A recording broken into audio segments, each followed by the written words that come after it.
Abordons à présent la question de l'intelligence spirituelle. Alors, ce qu'il y a d'intéressant dans l'intelligence spirituelle, c'est qu'elle introduit une possibilité de mesure de la spiritualité, ce qui n'est pas toujours évident, bien entendu, de mesurer la spiritualité. Quelque part, l'intelligence spirituelle, ça fait suite aussi aux intelligences cognitives, émotionnelles. C'est quelque chose qui introduit notre capacité de compréhension profonde de problèmes existentiels, qui va avoir une vertu extrêmement intéressante dans le sens que cette intelligence spirituelle nous permet de résoudre des questions liées au sens. C'est aussi une capacité à intégrer une dimension transcendante dans notre conscience. Et dès lors qu'on peut accéder à cette transcendance, eh bien, on aura un sens de la réalité plus global, plus holistique. Et enfin, eh bien, cette intelligence spirituelle nous aide aussi à réfléchir sur notre cheminement. Est-il suffisamment aligné par rapport à nos intentions? C'est dans les années 2000 que l'on va poindre ce concept d'intelligence spirituelle avec Dana Zohar, par exemple, qui nous dit que l'intelligence avec laquelle nous abordons et résolvons les problèmes de signification, de sens, de valeur, eh bien, cette intelligence-là va nous permettre de placer nos actions et nos vies dans un contexte plus large, plus riche de sens, et qu'on va pouvoir évaluer qu'une ligne de conduite ou un chemin de vie est plus significatif qu'un autre. Et elle nous donne 12 principes qui permettent d'avoir une intelligence spirituelle élevée que j'ai regroupée dans 3 axes. Premier axe, l'axe de la connexion. Quelque part, on a déjà travaillé sur cet axe de la connexion. Donc la conscience de soi, se poser des questions fondamentales, pourquoi, donc à chaque fois qu'on va interroger d'ailleurs nos intentions liées à cette connexion, on fait toute une série de questions qui commencent par pourquoi et qui nous aident justement à cheminer dans notre intention. C'est aussi le fait d'être conduit par une vision, par des valeurs. C'est aussi le sentiment d'une vocation. La vocation, c'est quelque chose qui est éminemment lié à une connexion et également à une transcendance. Après le bloc de la connexion, on a le bloc de l'orientation. C'est donc l'utilisation positive de l'adversité.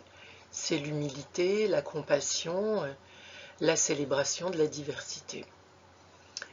Enfin, troisième axe, la mobilisation. Mobilisation, donc là, on va y trouver des termes assez différents comme l'indépendance, comme la capacité de recadrer, la spontanéité et le holisme. Elisabeth Cario, dans son ouvrage de psychologie existentielle et d'intelligence spirituelle, nous propose un exemple qui permet de clarifier les différentes formes d'intelligence. Par exemple, supposons que nous soyons dans un embouteillage et nous examinons les réponses par les différents types d'intelligence.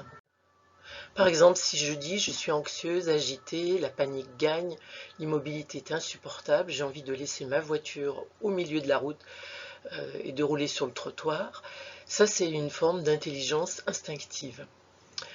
L'autre élément serait par exemple de dire je sens la colère monter, je klaxonne, je m'énerve toute seule, je transpire, j'en veux à tout le monde, y compris à moi-même, je culpabilise car je me sens pris en défaut de ponctualité. Ça, c'est de l'intelligence émotionnelle. L'autre possibilité aussi, c'est de se dire je devrais être en retard de 30 minutes, je téléphone pour prévenir, je cherche mon GPS pour voir s'il y a un autre chemin moins encombré. Ça, c'est l'intelligence cognitive. Et enfin, si vous vous dites je suis bloqué dans un embouteillage inattendu, quel est le sens de ce retard? Ce rendez-vous était-il vraiment important? Pourquoi suis-je bloqué ici? Ça, c'est de l'intelligence spirituelle, c'est-à-dire que l'intelligence spirituelle nous permet de nous demander si nous voulons ou non être dans telle ou telle position. Il existe plusieurs mesures de l'intelligence spirituelle. En voici une, celle qui est la plus reconnue, celle de King et de Shishio, qui ont établi une échelle de mesure dite CISRI 24 en 2009. Et donc, ils définissent l'intelligence spirituelle comme un ensemble de capacités mentales qui contribuent à la conscience, l'intégration et l'application adaptative des aspects non matériels et transcendants de l'existence, aboutissant à des résultats tels que la réflexion existentielle profonde, l'amélioration du sens d'un soi transcendant et la maîtrise des états spirituels. Et donc on y trouve différentes mesures, donc la capacité à s'engager dans la pensée existentielle critique, la capacité de construire un sens et un but dans toutes les expériences physiques et mentales, la capacité de percevoir les dimensions transcendantes du soi, d'autres, du monde physique, et la capacité d'entrer dans des états de conscience élargis ou spirituels à sa propre discrétion. C'est Mike George, en 2006, qui évoque les nuances entre intelligence spirituelle et les autres formes d'intelligence. Donc l'intelligence rationnelle nous permet de gérer les faits et l'information, d'utiliser la logique et l'analyse pour prendre une décision, tandis que l'intelligence émotionnelle nous permet de comprendre, de contrôler nos émotions et nos ressentis tout en étant sensibles aux sentiments des autres. Avec l'intelligence spirituelle, nous cherchons nos ressources internes profondes, nous développons une capacité à prendre soin des autres, à nous adapter. Nous développons aussi un sens de l'identité clair et stable, une capacité de donner du sens au travail et nous identifions et alignons nos valeurs personnelles avec un sens du but. Nous faisons preuve d'intégrité et d'exemplarité.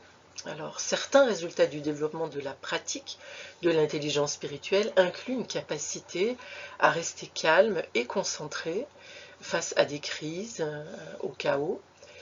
Alors, on a aussi une attitude altruiste envers les autres, des perspectives qui sont plus détendues et plus éclairées à propos de la vie. Dana Zohar propose des étapes qui lui paraissent essentielles pour structurer notre intelligence spirituelle. Alors, quelles sont-elles? Tout d'abord, développer la conscience de qui nous sommes maintenant. Donc, en nous se trouvent des niveaux de conscience qui sont plus profonds et qui aspirent à des choses plus élevées. Il s'agit aussi d'être profondément spontané, un peu comme un enfant qui n'est pas entravé par des bagages et des peurs. Et en effet, la plupart du temps, on va lutter contre ces peurs pour retrouver conscience de cette essence profonde qu'il y a en nous. Il s'agit aussi de réfléchir à nos motivations profondes, à nos responsabilités et tout en ne se posant pas en victime. Donc voilà, premier point, la conscience de qui l'on est. Ensuite, l'idée que la transformation commence par moi. Dans les champs d'énergie, tout a une incidence sur tout ce qui se trouve dans le champ. Et donc, chacun, en tant que soi, a sa place. Ensuite, célébrer la diversité. Donc là, il s'agit de remettre en question les hypothèses, reconsidérer ses valeurs pour s'épanouir, pratiquer l'empathie, la compassion, même avec ses ennemis, élargir le cadre dans lequel on regarde, regarder ce qui affecte le cadre, ce que, en tant que personne, on peut affecter dans l'espace et dans le temps. Ensuite, être guidé par une vision et des valeurs. Donc un être humain qui vit selon une vision et des valeurs peut faire la différence et changer le monde. Ensuite, se battre pour ce en quoi on croit, par l'humilité, la remise en question, ne pas être un dictateur, devenir une personne intègre et authentique qui défend ses convictions, quelles que soient les conséquences. Et puis se poser la question de pourquoi ai-je cette vie? À quoi suis-je appelé dans cette vie? Quelle est ma vocation? Il y a vraiment beaucoup de questionnements possibles qui montrent l'importance du soi, qui donnent des indications sur la manière de travailler le soi en contrôlant son esprit lors des prises de décision, en ayant recours à une forme de sublimation vis-à-vis de l'ego, en évitant ainsi la blessure d'un éventuel rejet et en se centrant sur l'atteinte d'un objectif de manière équitable et éthique. La plupart du temps, donc, on se pose des questions du type « Qui suis-je ? quelle est ma vraie nature, comment fonctionne ma conscience, qu'est-ce que la connexion, la relation et comment je me connecte, par quelle loi la vie fonctionne-t-elle, quel est le sens de la vie, quelle est mon intention, quelle est la vision de l'avenir. Comment trouver du sens? Eh bien, on peut s'inspirer de Viktor Frankl dans son célèbre ouvrage Man's Search for Meaning. Il nous montre qu'il existe 4 façons, selon lui, de permettre au sens personnel d'être trouvé. Tout d'abord, l'action. L'action, en particulier l'activité créatrice. Donc par exemple, quand on va construire une machine, lorsqu'on va créer un jardin, un poème, lorsqu'on va peindre, à chaque fois donc on est dans une activité d'action créatrice, artistique, eh bien nous donnons de la valeur et du sens à notre vie. Deuxième point, il y a l'expérience de la beauté que l'on peut trouver aussi bien dans la nature, la musique, l'art également. Donc l'expérience de la beauté nous aide à trouver du sens. Il y a aussi l'amour, le fait souvent qu'on rencontre un être unique et qu'on découvre cette unicité, donc ça marche pour beaucoup de personnes très souvent. Et enfin, 4, les situations de difficulté inévitables. Donc nous pouvons trouver un sens par la force d'âme, c'est-à-dire une force intérieure qui est née d'une croyance supérieure en la vie et sa raison d'être. La spiritualité, ça peut apparaître pour certains dans une définition assez éthérée, et donc on se pose la question de comment la traduire en action. Alors voici quelques idées pour le faire. Tout d'abord, en préparant un cadre permettant au leadership spirituel de croître. Ensuite, en renforçant les capacités des collaborateurs et en changeant les croyances intérieures des personnes. S'attaquer aux croyances intérieures n'est jamais une chose facile. On s'aperçoit qu'il existe de nombreux exemples parmi lesquels les croyances organisent toute notre intelligence d'une certaine façon. Et donc on ne remet pas en question certaines croyances. Mais malgré tout, il est toujours possible de prendre du temps. Donc généralement le temps long, la réflexion nous amène à reconsidérer nos croyances, à les augmenter, à les enrichir et à nous en libérer aussi parfois.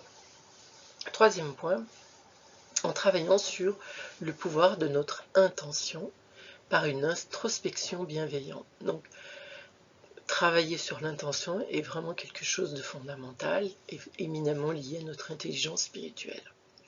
En nous connectant à une sagesse supérieure, en ouvrant notre conscience par des pratiques spirituelles, par une forme de retrait du monde sensoriel. Donc c'est là qu'on va trouver tous les points liés à la méditation. Pratiquement, donc tous ces éléments qui nous permettent de ralentir le temps également et qui en fait, en mettant ces espaces de pause, vont nous permettre de développer notre conscience.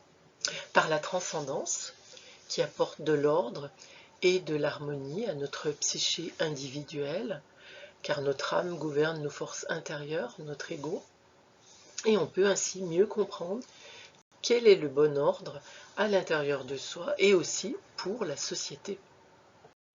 Toujours dans les années 2000, Emmons pose la question de la spiritualité en tant qu'intelligence. Et donc là, il est question de se dire que l'utilisation adaptative de l'information spirituelle facilite la résolution de problèmes et la réalisation de nos objectifs.